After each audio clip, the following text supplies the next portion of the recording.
हिंदू म्हणून प्रत्यक्ष इंद्रपद मला मिळालं तरी ते लाथाडून मी हिंदू म्हणून मरेन, ऐसे कहने वाले स्वतंत्रवीर विनायक दामोदर सावरकर एक ऐसी शख्सियत जो आज भी प्रशंसा और विवादों के बीच में झूलती है।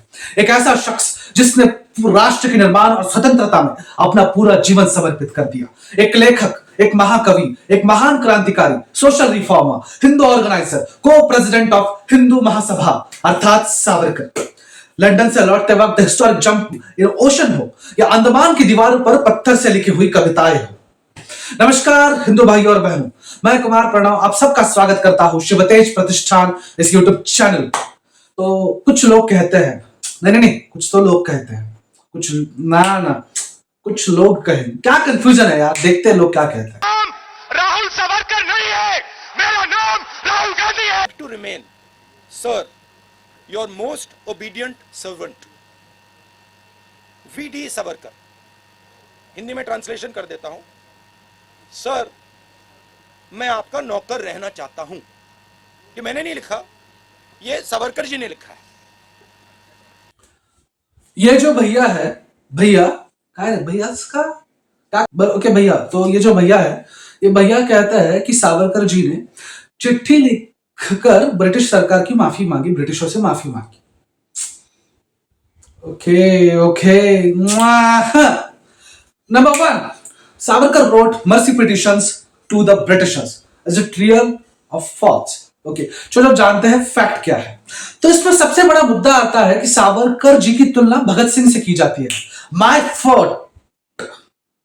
इसमें सबसे बड़ी बात है कि सावरकर जी की तुलना, एक बहुत बड़ा मुद्दा इसमें आता है जो मुझे पसंद नहीं आता, कि सावरकर जी की तुलना भगत सिंह जी के साथ की जाती है। इसका सबसे बड़ा विरोध मैं ऐसा कहना चाहता हूं कि Bhagat Singh was sentence to the death, Savarkar wasn't. Bhagat Singh ji को फांसी की सजा दी गई थी, सावरकर जी को नहीं, क्योंकि ब्रिटिशर्स को पता था सावरकर को फांसी देकर कुछ नहीं होने वाला। सावरकर को काले पानी की सजा दे दो, अंडमान भेज दो, in the middle of the sea, the island Andaman. अगर उन्हें अंडमान भेजा गया तो सावरकर का आत्मबल खच्चीकरण होगा, आत्मविश्वास खत्म हो जाएगा और जेल में रहते रहते वो कुछ भी नहीं कर पाएगा। ब्रिटिशर्स को पता था अगर सावरकर जी बाहर रहे तो बहुत बड़ा खतरा होगा, इसलिए उन्हें काले पानी की सजा दी गई थी जो अंडमान जेल में थी।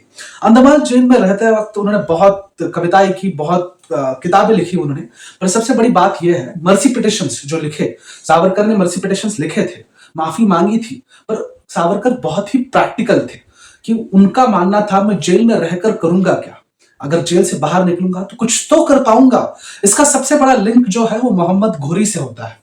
मोहम्मद घोरी न जाने कितनी ही बार सम्राट पृथ्वीराज चौहान से हारा होगा, कितनी बार जितनी बार वो हारा उतनी बार उसने सम्राट पृथ्वीराज चौहान से माफी मांगी। तो जब उसे पूछा जाता है कि तू हर वक्त आता है, हर बार आता है, हर बार हारता है और हर बार माफी मांगता है, तो वो कहता है कि माफी मैं इसलिए मांगता हूं कि अगली बार और तैयारी से आ सकूं।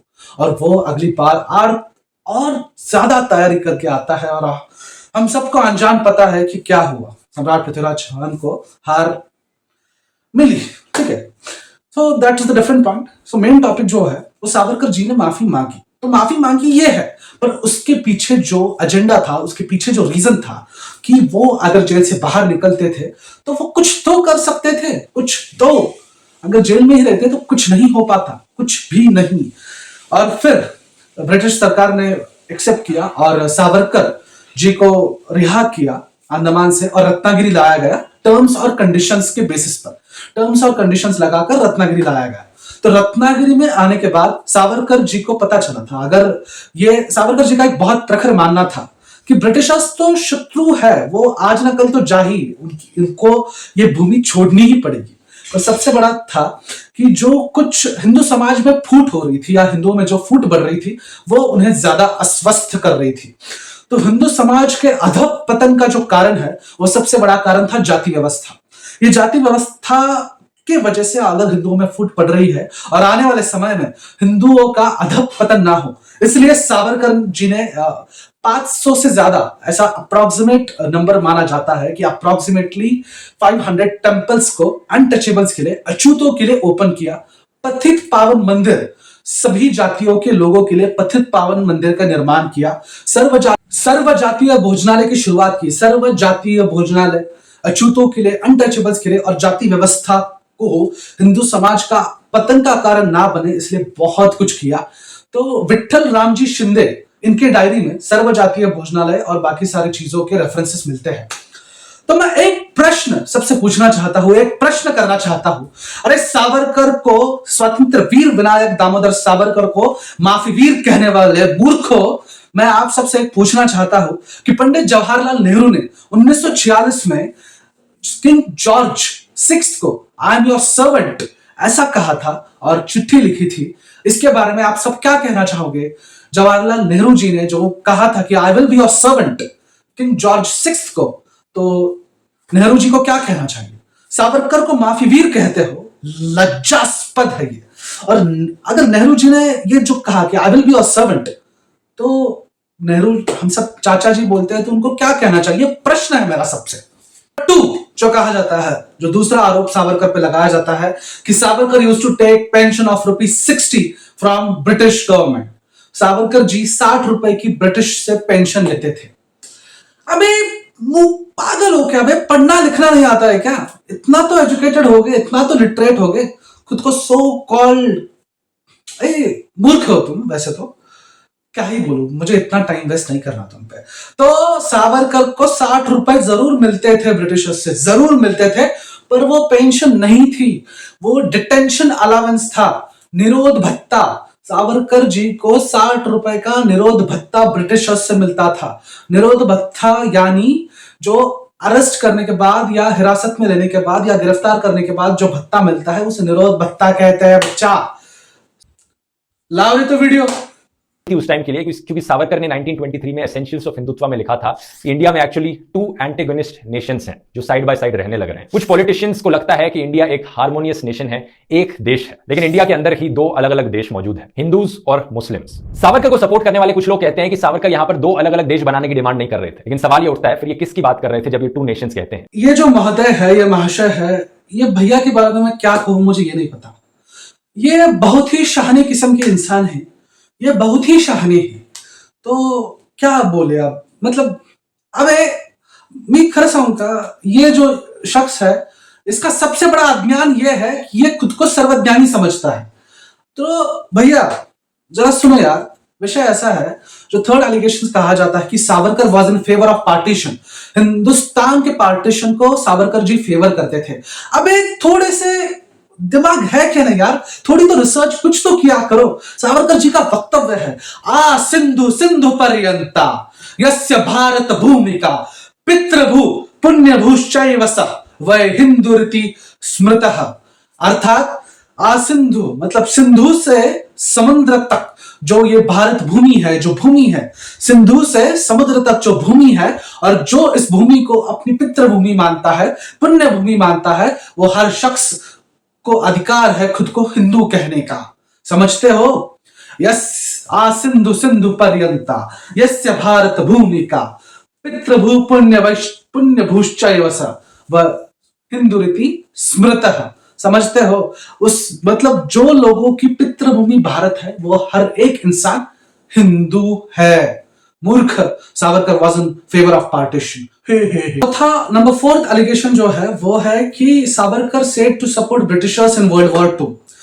तो इसका बहुत ही सरल और सादा रीजन है। हुआ यूं कि तब सावरकर जो थे वो अंडमान की जेल में थे, और अंडमान की जेल पर जहां पे उनको त्रस्त थे वहां पे उनको पता चला कि वर्ल्ड वॉर 2 वगैरह होने वाला है। तो उन्होंने पहले ही तर्क लगाया था कि वर्ल्ड वॉर 2 की शुरुआत जर्मनी यानी हिटलर करेगा, और हिटलर को समर्थन तुर्कस्तान के शाह ने दिया था। तुर्कस्तान के शाह ने जर्मनी को समर्थन किया था कल को, और हिटलर से तो इंग्लैंड हार जाएगा। एक बार इंग्लैंड की कमर टूट गई तो हिंदुस्तान के स्वतंत्रता का मार्ग खुला हो जाएगा। पर अगर हिटलर जीत गया तो हिटलर ईरान अफगानिस्तान मार्ग से हिंदुस्तान में जरूर आएगा, और अगर वो तुर्कस्तान के शाह के साथ हिंदुस्तान में आता है तो और वो इस देश के लिए अच्छा नहीं होगा। तो वो कहते हैं कि कुछ भी कीजिए पर ब्रिटिशर्स को समर्थन कीजिए, क्योंकि ये इतना बड़ा धोखा हिंदुस्तान नहीं ले सकता। अगर ब्रिटिशर्स जो थे वो आज नहीं तो कल ये भूमि छोड़कर जाने ही वाले थे, पर ये नया खतरा हमें नहीं चाहिए। इसलिए सावरकर जी ने कहा कि ब्रिटिशर्स को सपोर्ट करो। यार कुछ पढ़ते नहीं हो, लिखते नहीं हो, रिसर्च नहीं करते हो, ऊ करके आते हैं। पांचवा जो एलिगेशन है वो है कि सावरकर ने खुद को खुद से ही वीर कहा था। मतलब सावरकर एक सेल्फ डिक्लेयर्ड वीर थे, उन्होंने खुद को वीर कहा था 1926 में। अबे थोड़े से बकलोल हो क्या।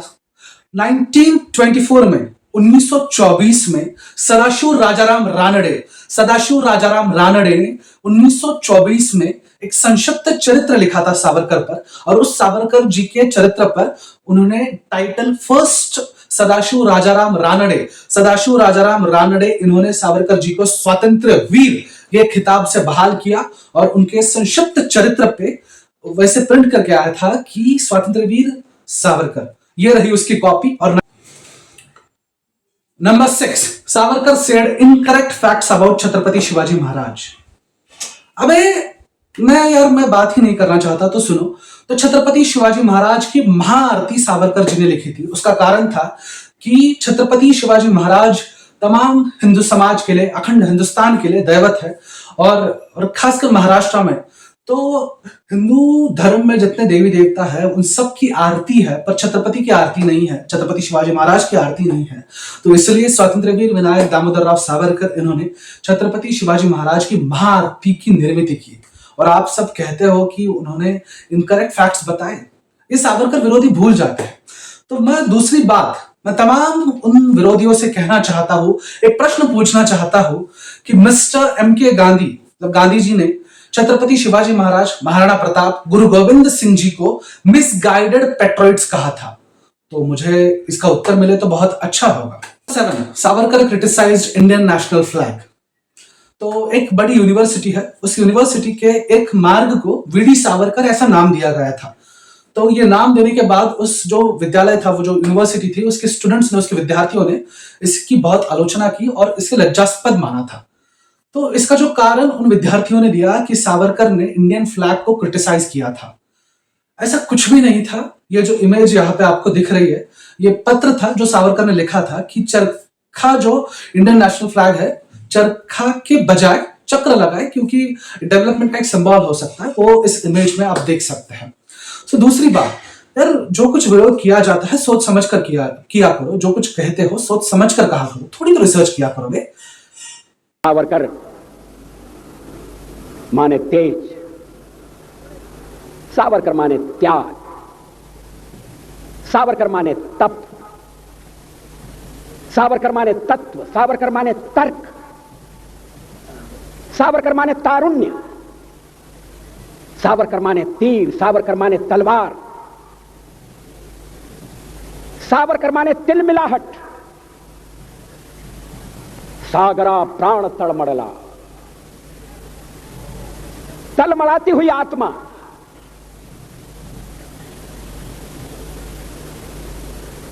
सावरकर माने तितीक्षा।